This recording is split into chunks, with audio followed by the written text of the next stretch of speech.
Russia had about 600 tons of gold, and today they have 2,300 tons.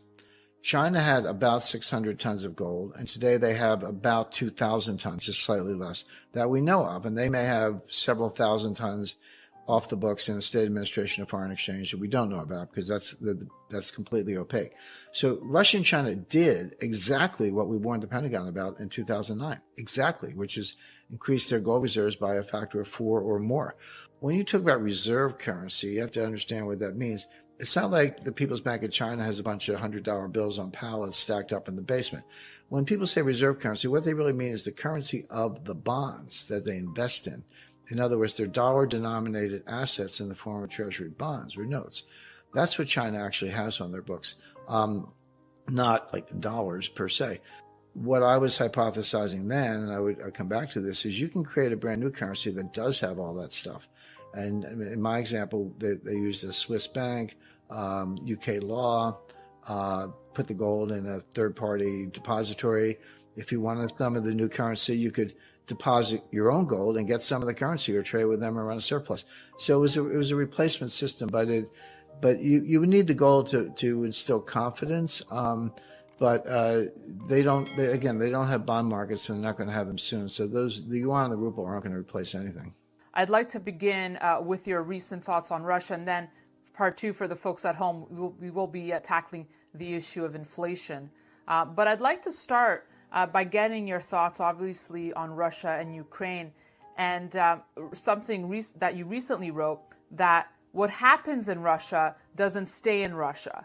Russia may be the first victim of U.S. sanctions, but the entire world will pay the final price. Well, the repercussions may be felt for 10 years or longer, but the immediate impact is going to go well beyond the so-called sanctions. What the point I was really making was we're slapping sanctions on Russia. Russia is hitting back with some retaliatory actions, and it's pretty easy to look at the direct impact of that, but there's second order and third order effects that will pop up all over the world and could very quickly get out of control. Think of it as the economic equivalent of a nuclear war. Nobody wants a nuclear war. But the one thing they all said in common, the one thing they all shared was, don't go there. And what they meant was that nobody wakes up and says, oh, gee, I think I'll start a nuclear war today. What a good idea. That never happens. What does happen is you get into an escalatory situation, back and forth, where you're escalating and escalating, and you end up in a nuclear war. You never intended it, never started out that way, but you end up there through escalation. Now take that, and that is good analysis. Take that and apply it to what is now, I would say, the first full-scale economic war, sanctions war. We've had sanctions, for a long time. I mean, going back to at least the 70s with Iran, but even before that, I mean, FDR put sanctions on Japan. Nothing on this scale. This is unprecedented in its scope and application. And my only point is the effects of this are going to not just last a long time, yes, but they're going to pop up in very, very unexpected places. The beauty of Twitter is that you can look back in history, and there's a tweet of yours that came up from 2015, Jim, because you're talking about how these things don't brew overnight.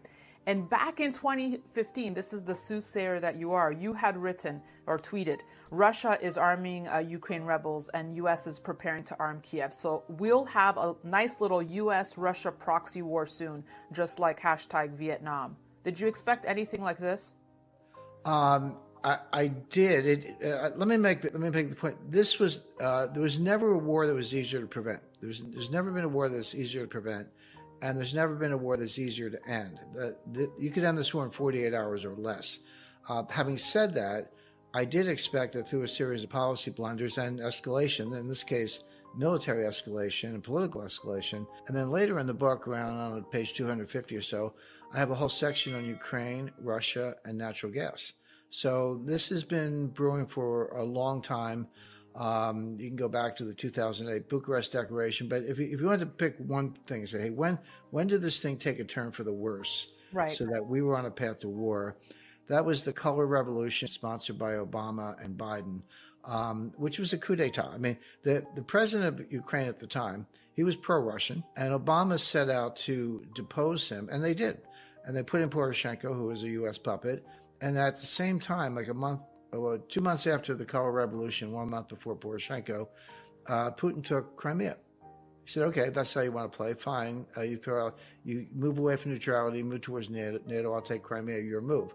And then there was nothing. Putin didn't take 1 square inch during the Trump administration, because Trump is highly unpredictable. But put Biden back in, who was part of the original Obama-Biden team, and so not only was Trump not in Putin's pocket, he was the only one who stood up to Putin in such a way that Putin didn't take 1 square inch of territory. He took Crimea under Obama. Now he's taking kind of half the country under Biden. Didn't take anything under Trump. So that completely debunks that. But just to take it 1 step further, who is in the pocket of the Ukrainians, at least? And the answer is Joe Biden, because of Hunter Biden, who made millions of dollars from Burisma, their large natural gas company. Ukraine is ranked in the low 90s of the most corrupt countries in the world. In other words, it's at the bottom on a corruption list with the most honest countries being on top. Ukraine is very close to the bottom. It's the most corrupt country in Europe, one of the most corrupt countries in the world. Zelensky is just another oligarch, just another phony. Now, you can take sides, but to me, Putin's a dictator, Zelensky's a dictator. Pick your dictator. But this idea that he's some good guy Democrat is nonsense. I want to get back to your point when you said this war could be over in 48 hours. How would that play out for you? Well, it's a phone call, basically. I mean, Biden's kind of non-compos mentis, but somebody who can string a few sentences together needs to call Zelensky and say, here's what we're going to do. You're not going to join NATO. We'll get the NATO Secretary General, Jens Stoltenberg, to say that. You need to say it, and the U.S. will say it. So you're not going to join NATO. You're not going to join the EU. You can be independent in the sense of being autonomous, but you have to be neutral. When you've got 2 great powers, whether it's the U.S. and Russia, or the U.S. plus Europe and Russia confronting each other, the idea of buffer states, I mean, that's as old as, if not history, at least the history of buffer states is several centuries old at this point. It's a part of what every international strategist looks at. So Ukraine should be a buffer state. It should be neutral. That way Putin has no reason to invade, and we have no reason to try to push the borders of NATO to a point slightly east of Moscow, which Moscow hasn't been attacked from the east since Genghis Khan. Let's talk about the economic war once the kinetic war, as you say, is over. And, you say Russia's not a punching bag that takes hits without hitting back. You cite, for example, Russia will be teaming up with China to roll out the Chinese credit card system for Russian consumers. This comes after Visa and MasterCard ended all business with Russia. Their efforts won't end there. So let's start with that, how we might see this power play emerge between China and Russia, or this teaming up, this partnership. These sanctions will not work to stop the war or slow the war or change the outcome of the war. Now, they absolutely punish the Russian economy. Yep. They punish Russian individuals, consumers, Russian citizens. They're going to have fewer options, more expensive goods. Their economy is going to slow down. Unemployment will go up. The ruble is devalued. All those things are true. But they're also true in the United States. We're going to punish Americans far worse than the Russians. We're already seeing, I took a long trip yesterday. I filled up my car with gas at the end of the trip.